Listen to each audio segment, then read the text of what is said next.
네, 그러면은 이제 행동수정 마인드맵부터 이제 선생님들이 들어갈 거예요. 자, 제가 아까 강의 순서 말씀드렸던 것처럼 마인드맵 전체 한번 훑을 거고요. 그 다음에 하위 마인드맵 훑을 거고, 그 다음에 그 안에 있는 강론 내용 체크할 거고요. 그 다음에 해설지 보고 기출문제 분석 이렇게 들어가도록 하겠습니다. 자, 그러면 이제 첫 번째 챕터부터 이제 우리가 들어가게 될 건데, 자, 1장부터 제 10장까지 행동수정은 구성이 되어져 있어요. 그런데 이제 제가 드린 마인드맵에는 아마 9장까지만 이제 들어가 있을 겁니다. 그래서 제가 요거는 체크를 중간중간에 해드릴 거니까 선생님들이 추가적으로만 작성을 해주시면 돼요.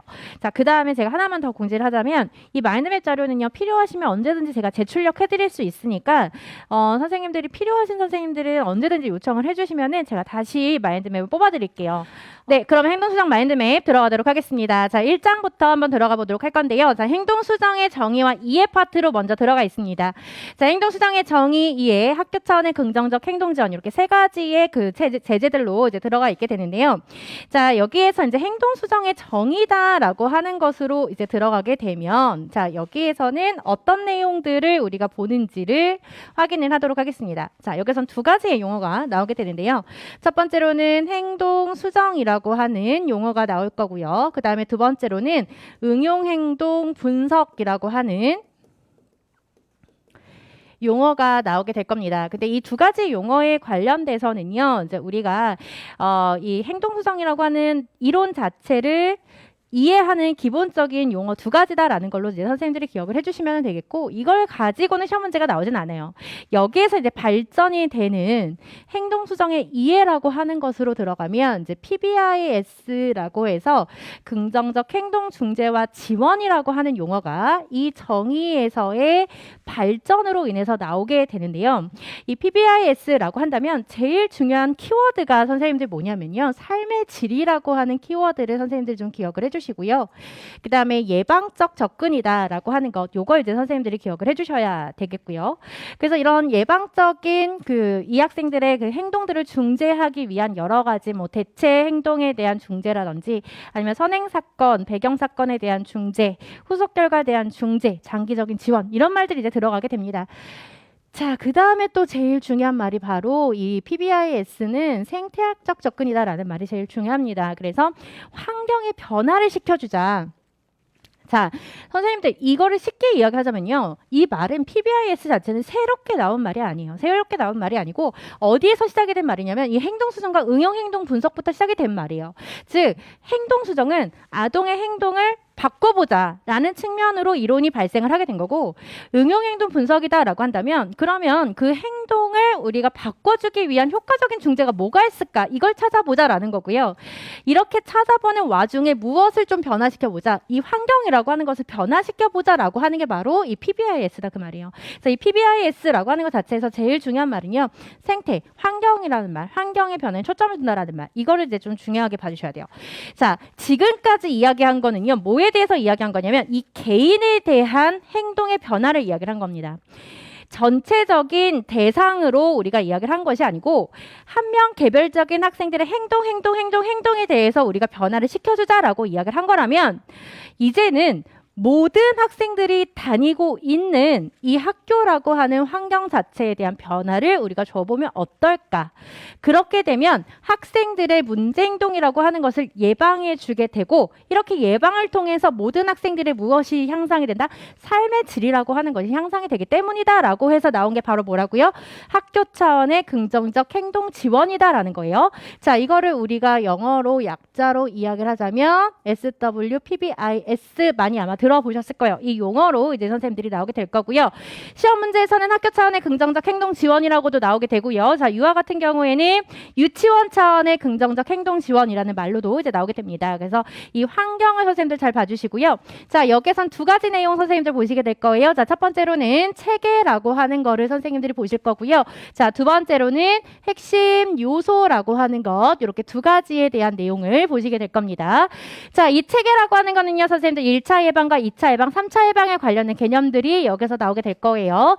자, 그 다음에 핵심 요소라고 한다면 이 핵심 요소는 우리가 4가지가 나오게 되는데요. 자, 제일 첫 번째로는 시스템이라고 하는 체계가 나오게 될 거고요.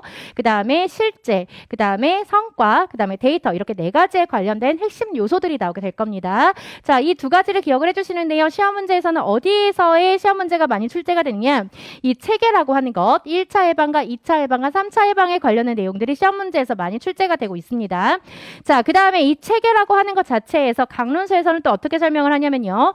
이 PBIS, SWPBIS라고 하는 것을 기반으로 해서 우리가 정서행동장애라고 한다면 체계적 선별이라고 하는 SSBD라고 하는 것으로 발전이 됐다. 자, 그 다음에 이걸 학습 차원으로 우리가 가져가서 이야기를 하게 된다면 자, 학습장애 진단할 때 우리가 어떤 진단을 우리가 지금 발전시키자라고 이야기하죠? 어떤 진단?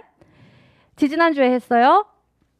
그렇죠. 중대반응 모델이에요. 그래서 RTI라고 하는 것으로 발전시키자. 이 내용이 아예 강론서의 틀에 박혀서 들어가 있습니다. 그래서 이 체계라고 하는 것을 선생님들 1차 예방, 2차 예방, 3차 예방을 기억하시는 것도 매우 중요하지만 이 체계가 어디에 활용될 수 있는지 이것까지도 선생님들이 이제는 좀 생각을 해보셔야 되는 이런 시점이에요. 왜냐하면 문제 자체가 굉장히 많이 나왔고 이제 심화에서 나오고 이제 응용에서 나올 파트가 바로 이 파트입니다. 자, 그러면 우리가 지금까지 이야기를 한 게 이 PBIS에서 생태학적이다라고 하는 걸 이야기를 했단 말이에요. 그러면 이 학생들의 행동들이 왜 나타나는지에 대해서 우리가 뭘 해볼 필요가 있다? 분석을 해볼 필요가 있다라는 거예요. 정보 수집을 해볼 필요가 있다 그 말이에요. 즉 우리가 이제 위에서 제가 이야기를 안 해드렸지만 PBIS의 각각의 단계 절차가 있거든요. 그 절차에 맞춰서 이제 우리가 이 학생들에 대한 문제 행동들에 대한 정보 수집을 해보자라는 건데, 자 정보 수집하는 것 자체를 우리가 뭐라고 이야기한다? 기능 평가라고 하는 것으로 이야기를 하더라라는 거예요. 자, 이 기능 평가를 우리가 정보 수집이라고 이야기를 하고요. 그러면 이 정보 수집을 기반으로 무엇을 세울 수 있다?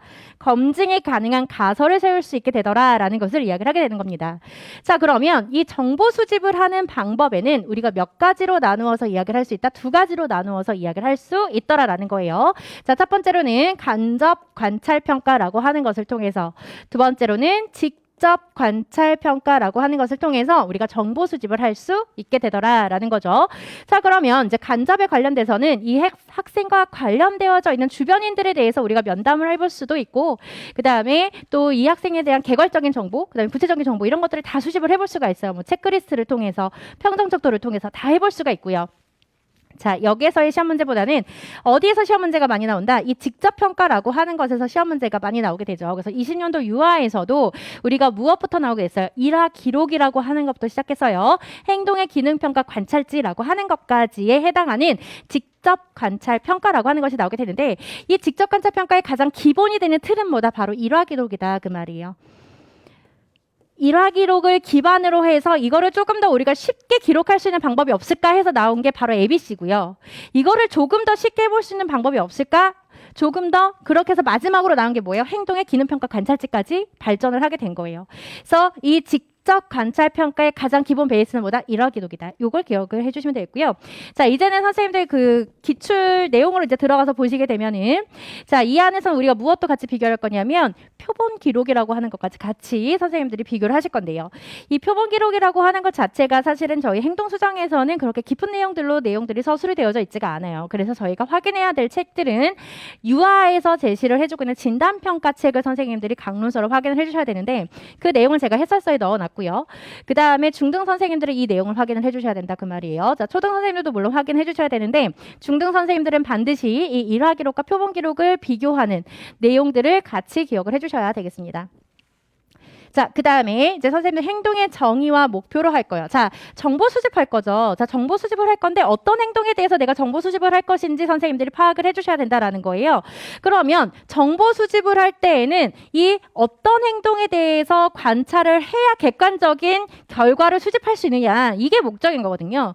그렇기 때문에 행동의 정의를 할 때는 우리가 무엇을 해야 된다? 어떤 행동에 대해서 관찰할 것인지 조작적인 정의가 필요하더라라는 거예요. 자, 이건 제가 수없이 예시 드렸던 예시예요. 자리 이탈이에요. 자리 이탈의 기준을 그 자리에 일어난 것 자체를 자리탈로 볼 것이냐 아니면 그 범위에 벗어났을 때를 자리탈로 볼 것이냐 이 기준을 관찰자들끼리 어떻게 하자 약속을 정하자 그게 바로 뭐예요? 바로 조작적 정의다 그 말이죠. 자 이렇게 조작적 정의를 만들어 놨으면 그 행동 자체를 우리가 어떻게 해야 돼요? 관찰 가능한 용어들로 목표를 수립할 수 있어야 되겠죠. 그래서 목표가 나오게 되는 거예요. 그래서 학생의 이름 그 다음에 수락 기준 상황, 행동이라고 하는 것이 나오게 되겠죠. 자, 그러면 이런 행동을 우리가 정의를 내려놨으면 이제 어떻게 해야 돼요? 직접 관찰을 해 보셔야 되겠죠. 자, 그러면 이 직접 관찰을 하게 되었을 때는 우리가 무엇을 기준으로 행동 자체를 서술하는 묘사를 기준으로 자 묘사를 한다라고 한다면 우리가 위에서 이야기했었던 뭐 일화 기록이라고 하는 것 그리고 ABC 관찰 기록이라고 하는 것 이런 것들이 주로 들어가는 게 이제 묘사 중심의 관찰 기록이 들어가게 되겠죠. 자, 그 다음에 우리가 행동이라고 하는 것은 또 어떻게 발생을 할 수가 있어요, 선생님들? 행동이라고 하는 것은 결과물 자체들로도 우리가 나타날 수가 있겠죠. 그래서 결과물을 중심으로 지금 다 기출이죠. 결과물을 중심으로 선생님들이 관찰 기록해 줄 수 있다. 자, 그 다음에 또 행동의 특성에 따라서 관찰 기록을 해줄 수가 있는데 자, 여기에서 이야기해주는 행동의 특성이라고 하는 것은 어디에서 발생을 하게 된 내용이에요? 행동의 정의와 목표에 해당하는 행동의 차원이라고 하는 것 선생님들 기억나세요? 행동의 차원, 우리가 빈도라고 하는 것 그 다음에 위치라고 하는 것, 강도, 힘 이런 것들 있죠. 이런 것들을 기반으로 해서 나온 게 바로 뭐예요? 행동의 특성을 중심으로 한 관찰 기록이다라고 해서 빈도 기록이라고 하는 거 선생님들 기억나시죠? 지속시간 관찰 기록 기억나시죠? 지연시간 관찰 기록 이런 것들이 여기에 들어가게 되는 거예요. 자, 그 다음에 우리 또 무엇을 중심으로 관찰 기록할 수 있어요? 시간을 중심으로 관찰 기록할 수가 있더라. 그래서 우리가 이거를 또 간격 기록법이라는 말로도 우리가 활용을 하고 있습니다. 자, 선생님들 이렇게 관찰을 했어요. 그럼 나 혼자 관찰을 한 결과만으로는 우리가 이 결과 자체 신뢰도를 이야기하기가 매우 어렵기 때문에 이 행동이라고 하는 것을 우리가 누구와 함께 나와 또 다른 관찰자와 함께 똑같은 행동에 대해서 우리가 관찰을 해보게 되고 그 결과에 대해서 무엇을 쌓아놔야 된다? 신뢰도라고 하는 것을 쌓아놔야 된다라고 해서 여기에서 추가적으로 우리가 무엇을 봐야 된다라고 했죠? 관찰자 간 일치도, 관찰자 간 신뢰도라고 하는 것을 여기에서 이제 선생님들이 보시게 될 거예요.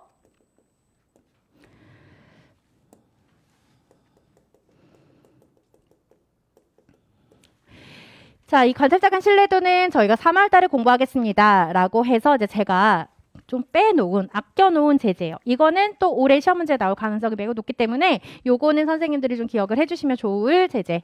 자, 그리고 이제 2장이 끝나게 돼요. 자, 이렇게 해서 관찰자 간 일치도까지 보시게 되면 이제 제3장에 들어가게 되는데 자, 이 제3장은 우리 어디에 있어요? 독보의 기본 이론에 들어가 있는 내용입니다. 그래서 이 3요인이다. 근데 이 3요인이 서로 관련이 있다라는 것을 이야기를 하거든요. 그럼 여기서 이야기하는 3요인이라고 하는 게 뭐냐?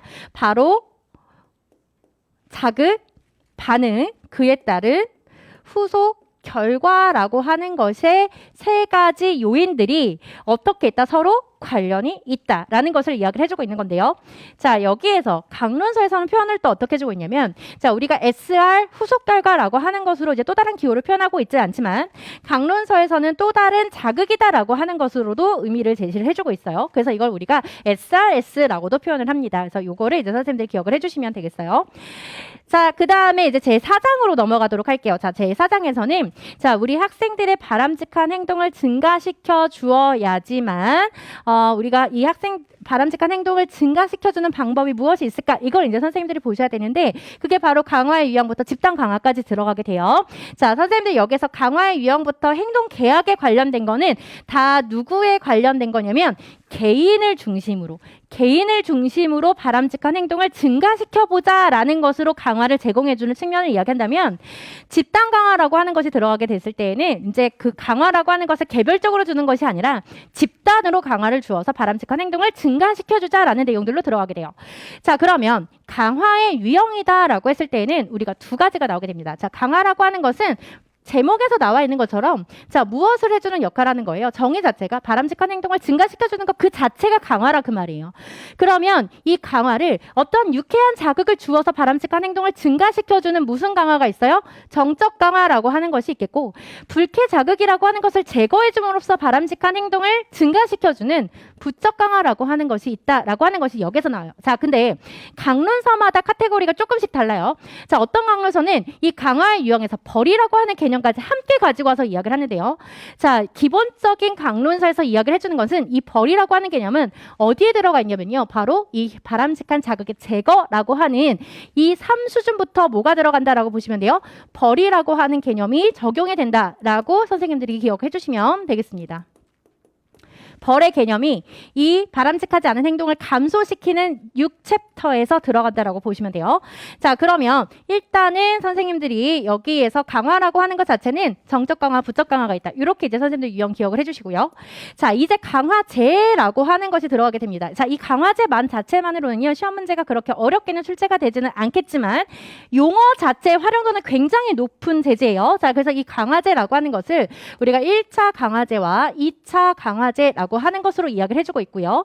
자, 이 2차 강화제라고 하는 것에서는 우리가 일반화된 강화제라고 하는 용어가 사용이 되는데 그 일반화된 강화제를 우리가 토큰 제도라고도 이야기를 합니다. 그래서 여기서는 일반화된 강화제 라고 하는 것으로 선생님들이 연결해서 같은 용어인 거 체크를 해주시면 될 것 같습니다. 자, 강화의 유형이라고 들어가 있는데요. 자, 이 강화의 유형 이거 오타이기 때문에 선생님들 이건 강화 계획으로 선생님들이 좀 바꿔주시면 되겠고요. 자, 이 강화 계획이라고 하는 것 자체를 이제 선생님들이 보실 때는 자, 우리가 강화라고 하는 것을 이 학생의 바람직한 행동을 할 때마다 주면 어떻게 될까요? 강화 자체가 더 이상은 가치가 있어지지 않아요. 그래서 더 이상의 강화로서의 역할을 하지 못하게 됩니다. 자, 강화에 대한 무엇이 발생했다라고 우리가 이야기를 할 수가 있어요? 포만이 발생했다라고 이야기를 해줄 수가 있겠죠. 자, 그러한 단점을 가지고 있는 것을 우리가 연속 강화라고 이야기를 하게 되고요. 자, 이런 연속 강화의 단점을 예방하기 위해서 강화 자체 계획 스케줄을 우리가 어떻게 주자, 다르게 해주자라고 나온 것이 바로 무엇이에요? 간헐 강화라고 하는 것이 나와주게 되겠죠. 그래서 이 간헐 강화에 대해서는 우리가 크게 세 가지에 관련된 내용들이 나오게 되죠. 첫 번째로는 무엇을 중심으로, 비율을 중심으로 간헐 강화 스케줄을 우리가 짜주면 되겠고요. 자, 그 다음에 또 무엇을 중심으로 또 간헐 강화를 짜주면 될까요? 무엇을 가지고? 시간. 즉 간격이라고 하는 것을 중심으로 간헐 강화를 우리가 짜주면 되겠죠. 자, 그 다음에 또 무엇에 대해서? 지속 시간에 관련돼서. 그래서 총 이렇게 세 가지에 관련된 간헐 강화 계획 스케줄을 선생님들이 기억을 해주셔야 됩니다. 자, 다 기출이고요. 자, 그 다음에 토큰 제도에 관련된 구성 요소 이런 것들 체크해 주시면 되겠고, 자, 행동 계약이라고 하는 것 또 구성 요소에 관련된 거 체크해 주시면 돼요. 자, 여기에서는 이 제4장에서 제일 중요한 거는 이 세 개의 제재라고 하는 것, 요거를 이제 선생님들이 기억을 해주시면 되겠습니다. 자, 그 다음에 제5장이에요. 자, 바람직한 행동을 증가시키려고 했는데도 불구하고 이 학생의 바람직한 행동이 나오지 않았다라는 것은 그 행동 자체를 몰랐기 때문에 행동이 일어나지 않았다라는 거예요. 그래서 우리가 어떻게 해줘야 된다? 바람직한 행동이라고 하는 것을 어떻게 해주자? 가르쳐주자라는 거예요. 그래서 제5장에서는 새로운 행동이라고 하는 것을 습득하는 것으로 들어가는 제재가 나옵니다. 자, 습득을 하려면요. 자, 일단 교사가 어떻게 해줘야 돼요? 이 학생의 바람직한 행동해. 그럼 얘 바람직한 행동할까요? 그렇게 못해요. 그렇기 때문에 교사가 무엇을 줘야 된다? 그 행동에 대한 단서를 제공을 해줄 수 있어야 된다. 도움을 제공해 줄 수 있어야 되는데 그 단서를 우리가 뭐라고 이야기해요? 촉진이라고 이야기를 하게 돼요.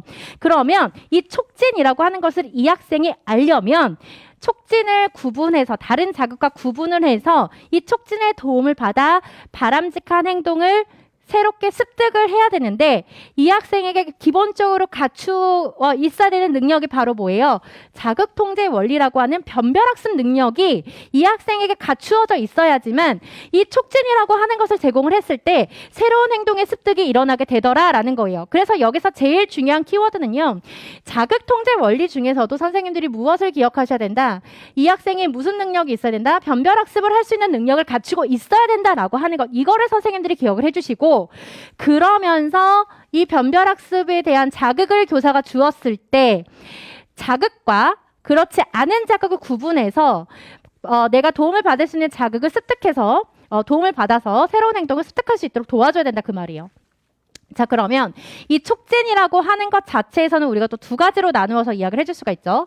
자극 촉진이라고 하는 것을 이야기를 해줄 수가 있겠고요. 그 다음에 반응 촉진이라고 하는 것, 이렇게 두 가지로 나누어서 이야기를 해줄 수가 있습니다. 자, 선생님들 학생들에게 새로운 행동을 습득시키려면 교사가 단서를 줄 건데요. 이 학생의 궁극적인 목적은 그 새로운 행동을 습득을 하는 것이 목적이긴 하지만 그 기술을 어떻게 쓸 수 있어야 돼요? 독립적으로 쓸 수 있어야 되고 일반화할 수 있어야 된다는 거예요. 자, 일반화시킬 수 있어야 되기 때문에 이러한 자극 촉진에 관련돼서 반응 촉진에 관련돼서는 다 어떻게 된다?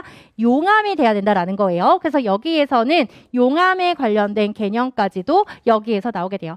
자, 용암을 시킬 때도요, 선생님들 어떻게 용암을 시켜야 돼요? 자극에 대해서도 용암을 시켜야 되고 반응에 대해서도 용암을 시켜줘야 된다라는 거예요. 그래서 용암에서도 자극 용암과 반응 용암 이렇게 두 가지로 나누어서 선생님들 볼 겁니다.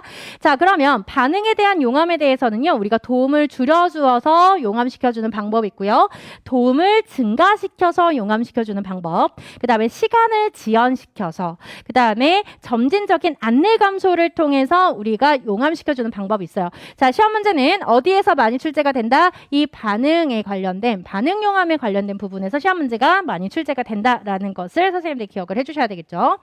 자, 그러면 선생님들 여기에서 이야기하는 자극 통제 맥락 요인이라고 하는 것이 이제 나와 있게 되는데, 자, 얘는 뭘 얘기하는 거냐면요.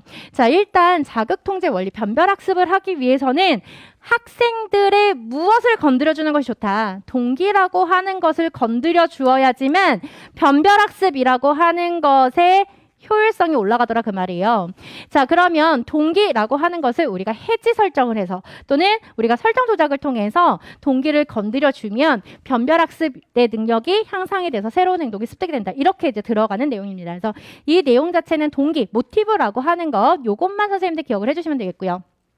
자, 새로운 행동을 습득시켜주는 구체적인 방법은 두 가지예요. 무엇과 무엇이다? 연세와 형성, 이렇게 두 가지다 그 말이에요.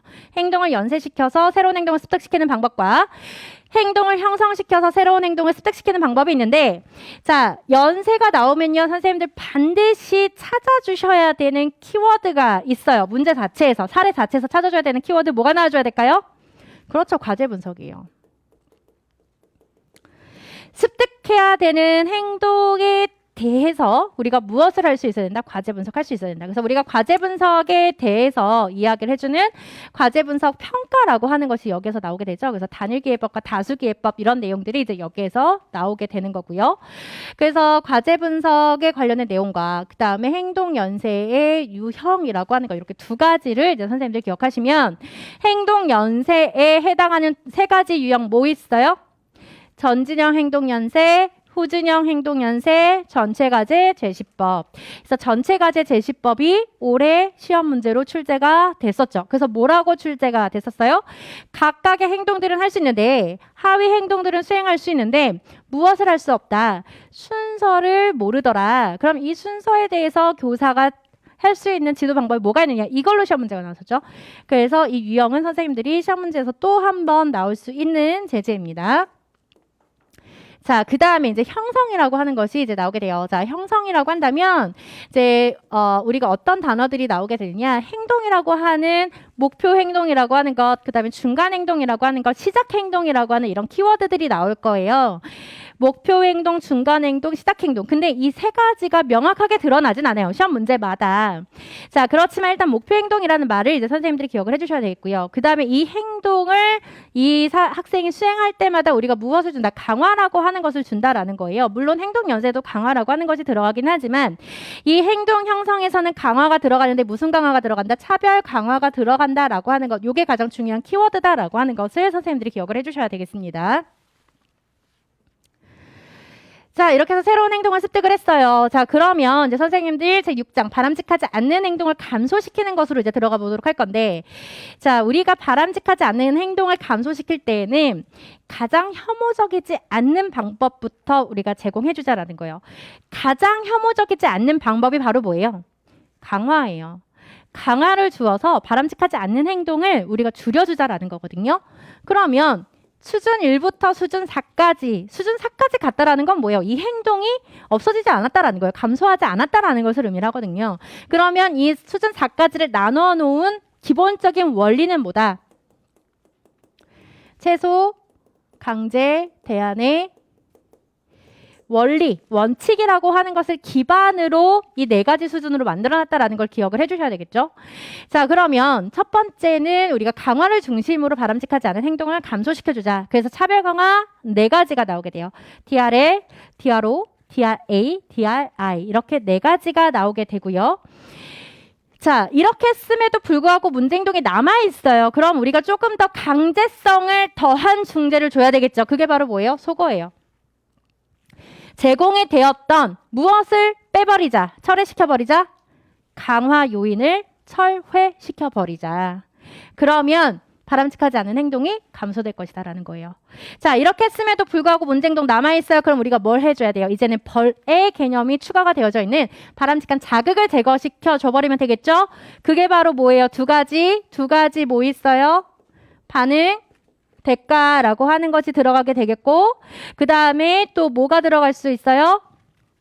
또 무엇을 제공할 수 있어요? 강화를 받을 수 있는 기회 자체를 제거시켜버리는 거. 뭐라고요?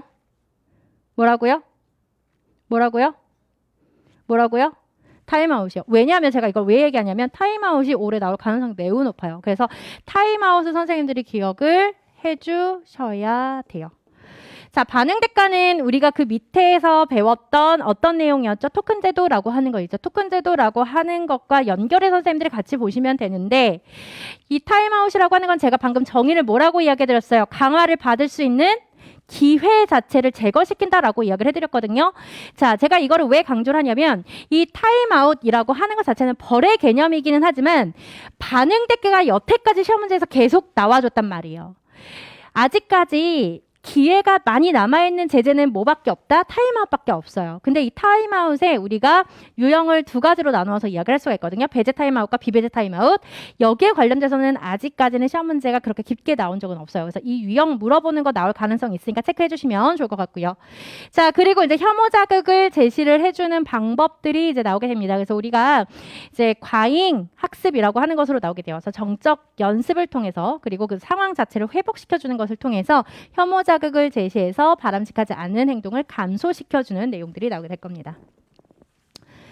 자, 그리고 이제 행동의 일반함의 유지라고 하는 것이 나오게 되는데요. 자, 여기에서는 선생님들이 학습 단계라고 하는 것을 기억을 해주시면 되겠죠. 그래서 습득, 숙달, 유지, 일반화라고 하는 4가지 학습 단계를 선생님들이 기억을 해주시고, 이 일반화를 하기 위한 유형과 그 다음에 훈련 방법, 일반화에 영향을 주는 요인들, 요 3가지 내용에 대해서는 좀 기억을 해주시면 좋을 것 같아요. 자, 우리가 일반화에 대해서 이야기할 때는 뭐 자극 일반화, 반응 일반화 이렇게 2가지로 나누어서 이야기를 하잖아요. 그래서 그 일반화에 영향을 주는 요인들이 무엇이 있느냐, 요 3가지 기억해 주시면 되겠습니다. 자, 그 다음에 8장은 선생님들 가볍게 읽고 넘어갈 거고요. 9장은 단일 대상 연구를 들어갈 건데, 자, 우리가 단일 대상 연구는요, PBIS의 그 절차를 선생님들이 기억하시면 되는데, PBI 기능에서 우리가 가설을 이제 우리가 검증을 할 거란 말이에요. 그래서 가설을 검증을 할 건데, 우리가 행동에 대해서 조작적인 정의를 해주고, 그다음에 목표를 세워줄 거란 말이에요. 근데 우리가 그 가설을 검증을 하려고 보니 연구 설계가 필요한 경우도 발생을 하게 되더라. 그래서 여기에서는 이 단일 대상 연구를 우리가 무엇의 하나의 방법으로 보냐면 기능 분석의 하나의 방법으로 보게 된단 말이에요. 그래서 이 기능 분석에서는 우리가 단일 대상의 연구에 대한 기초와 그다음에 대상 연구 설계 유형 이렇게 2가지로 나누어서 보는데, 이제 그 연구 기초에 관련돼서 이제 선생님들이 핵심 개념들을 이제 선생님들이 기억을 해주셔야 돼요. 그래서 변인이라고 하는 것이 무엇이고, 신뢰도라고 하는 것이 무엇이고, 타당도라고 하는 것이 무엇인지 각각의 핵심 개념들을 여기서 일단 머릿속에 체크를 해주시고, 얘가 또 시험 문제 많이 나오니까요. 요거를 기억을 해주셔야 되겠고요. 자, 2번째로 기억하셔야 되는 거는 시각적 분석이라고 하는 것을 이제 선생님들이 기억을 해주셔야 되겠죠. 그래서 이 시각적 분석이라고 하는 것의 5가지의 개념들 시험 문제 다시 한번 제시해 줄 수 있으니까 기억을 해주셔야 됩니다. 자, 연구 설계 선생님들 보실 거예요. 자, 연구 설계는 자 중요하게 보셔야 되는 것, 당연히 연구 설계 각각에 대한 특성들 선생님들 기억하셔야 되겠죠. 그리고 이 특성에 관련된 장점과 단점들 있죠. 요거를 선생님들이 지금 암기를 하시면서 이 장단점을 암기를 했으면 좀 확장시키세요. 어떻게 확장시키냐면 설계들 자체를 어떻게 해라 비교시키세요. AB 설계, 반전 설계라고 하는 것과 그 다음에 중다 기초선 설계를 서로 비교. 이런 식으로 설계 자체를 비교하시면서 공부를 하셔야지만 문제 푸실 때 조금 수월합니다. 그리고 반전 설계에서만 가지고 있는 장점, 그리고 이거를 보완하기 위한 중다 기초선 설계의 장점, 이렇게 선생님들이 기억해 주시고요. 자, 단일 대상 연구 설계에서는 우리가 반전 설계에 관련돼서 AB 설계에 관련된 내용들이 이제 나오게 될 거고요. 그 다음에 이 반전 설계에서 우리가 그 대상으로 할 수 없는 행동들에 대해서 우리가 실시할 수 있는 연구 설계, 중다 기초선 설계에 대한 내용이 이제 나오게 될 겁니다. 그래서 기초선이 여러 개가 들어가 있는 연구 설계들을 이제 보시게 될 거고, 기초선의 길이가 너무 길다 보니까 이런 단점들을 보완하기 위해서 우리가 중다 간원 기초선 설계라고 하는 것이 이제 나오게 되겠죠.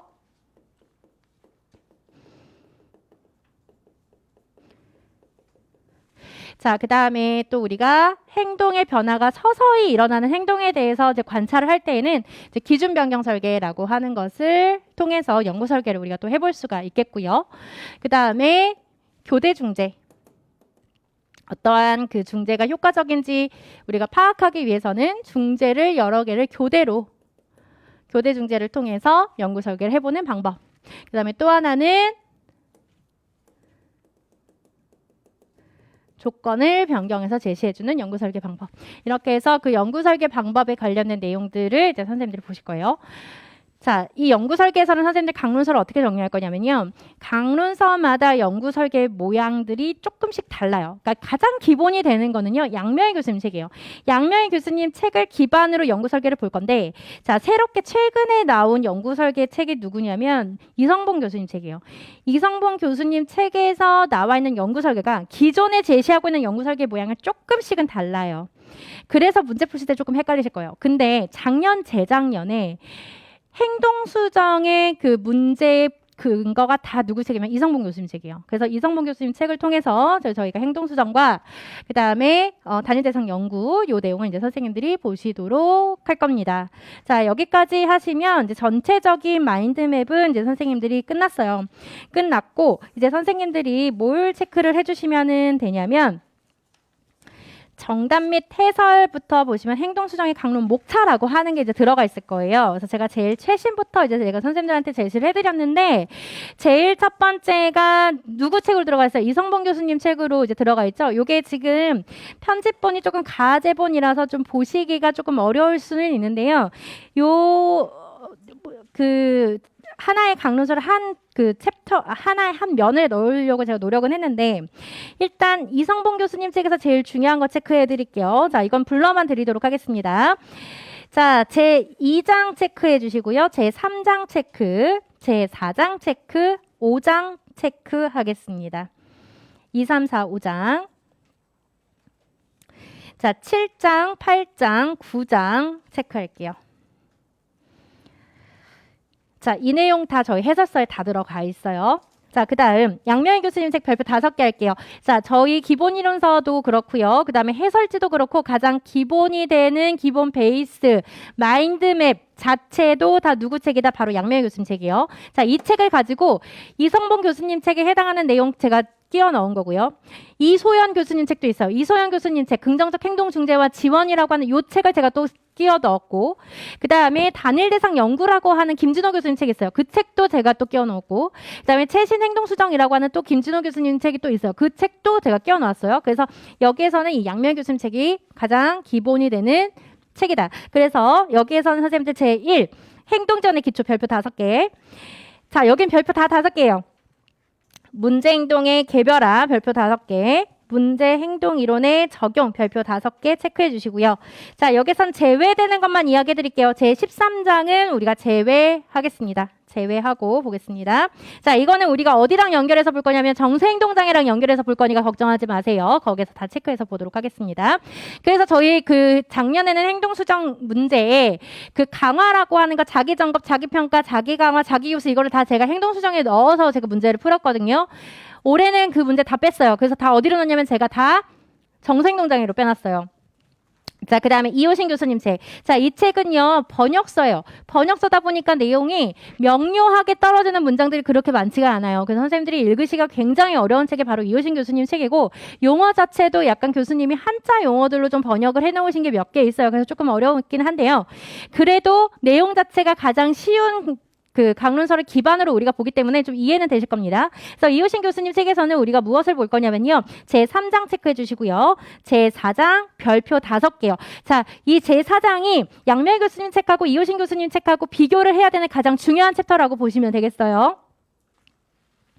자, 그 다음에 선생님들이 제8장 체크, 9장 체크, 10장 체크해 주시면 되겠습니다. 8, 9, 10 이렇게 세 가지 챕터가 가장 중요하고요.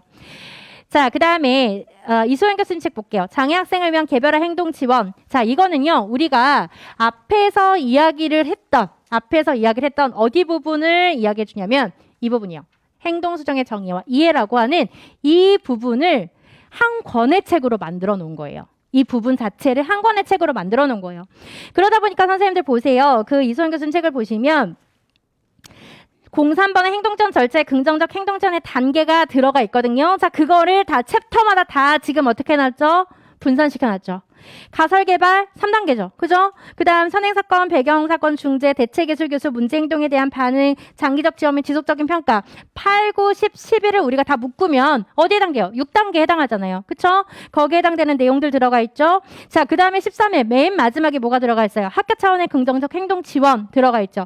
그래서 이 하나의 제1장의 챕터라고 하는 것 자체를 이소연 교수님이 하나의 강론서로 만들어놨고 이 강론서 내용을 저희 해설서에 다 들어가 있다. 이 내용에 다 들어가 있다라고 보시면 되겠습니다. 자, 그 다음에 이제 양명희 교수님 책 보시면 개별 대상 연구라고 해서 이제 우리가 어디 챕터를 보시면 되냐면 이제 9장 챕터 단일 대상 연구라고 하는 것을 또 한 권의 책으로 만들어 놓은 게 바로 이 개별 대상 연구라고 하는 요 강론서예요. 자, 그래서 여기서는 연구 설계 제2부 여기를 별표해서 보시면 되겠고요. 자, 그 다음에 선생님들 어디로 가시냐면 연구 기초와 측정이라고 하는 게 들어가 있을 거예요. 자, 여기에선 제1장 연구의 기초만 선생님들 보실 거예요. 그래서 이 연구의 기초에서는 우리가 방금 이야기했었던 핵심 개념이라고 하는 것, 그다음에 시각적인 분석이라고 하는 것, 이 내용들이 다 어디에 있다? 제1장 연구의 기초에 들어가 있다라고 보시면 되겠습니다. 자, 이렇게 보시면 강론서가 이렇게 들어가게 되는데 제가 주로 보는 강론서 그리고 선생님들이 그 시험 문제 많이 나오는 강론서들 이런 것들을 추려서 제가 이렇게 앞에다가 넣어 드릴 거예요. 자, 저희 그 강의실 뒤쪽에 보면 강론서를 쭉 꽂혀 있잖아요. 그러면 이 책을 읽으실 때, 이 해당하는 책을 읽으실 때는 제가 중요하다라고 별표 친 그 챕터만 읽으시면 돼요. 처음부터 끝까지 다 읽으실 필요 없고 중요한 챕터만 선생님들이 발췌해서 읽으시면 되겠습니다. 물론 해설지에 다 있지만 그 전체적으로 다 보시려면 제가 체크해드린 거 위주로 보시면 되겠어요. 자, 그러면 저희 먼저 점심 식사 시간을 먼저 드리고요. 그리고 12시 50분부터 행동 수정에 관련된 1장 내용들부터 들어가도록 하겠습니다.